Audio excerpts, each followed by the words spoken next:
समाजातील प्रतिष्ठित व्यक्ती श्रीनिवास संघा यांची सोशल मीडियावर खोटी बातमी बनवून समाजात बदनामी केल्याप्रकरणी फिर्यादी श्रीनिवास संघा यांनी दिलेल्या फिर्यादीवरून बालाजी नल्ला व शोभाराजे यूट्यूब चॅनलचे संपादक निरंजन बोद्धुल यांच्या विरोधात जेलरोड पोलीस ठाण्यात गुन्हा दाखल झाला आहे।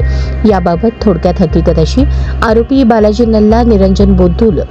यांनी दिनांक 20 मार्च 2025 रोजी 10:30च्या सुमारास फिर्यादी यांनी आरोपी यांच्यावर कोणत्याही प्रकारचा अन्याय केलेला नाही, त्यांच्या पत्नीसोबत फिर्यादी यांचे काही एक संबंध नाही, तसेच फिर्यादी यांची ओळख कोणत्या नेत्याशी आहे याबाबत काही एक सांगितले नाही, परंतु विनाकारण फिर्यादी विरुद्ध बदनामीकारक व्हिडिओ तयार करून बालाजी नल्ला आणि निरंजन बोद्धुल यांनी शोभाराजे यूट्यूब चॅनलवर फिर्यादी श्रीनिवास संघा यांच्याबाबत कोणतीही खातरजमा न करता प्रसारित केली आहे। त्यामुळे फिर्यादी यांना मानसिक त्रास होऊन जनसामान्यांमध्ये फिर्यादीची बदनामी केली आहे, अशी फिर्याद श्रीनिवास संघा यांनी दिली। त्यांच्या फिर्यादीवरून बालाजी नल्ला व निरंजन बोद्धुल यांच्या विरोधात जेलरोड पोलीस ठाण्यात भारतीय न्याय संहिता कलम 356(2) व 3(5) प्रमाणे जेलरोड पोलीस ठाण्यात गुन्हा दाखल करण्यात आला आहे। या घटनेचा अधिक तपास police head constable Chavan, police head constable Kamble नेमणूक जेलरोड पोलीस ठाणे हे करत आहेत।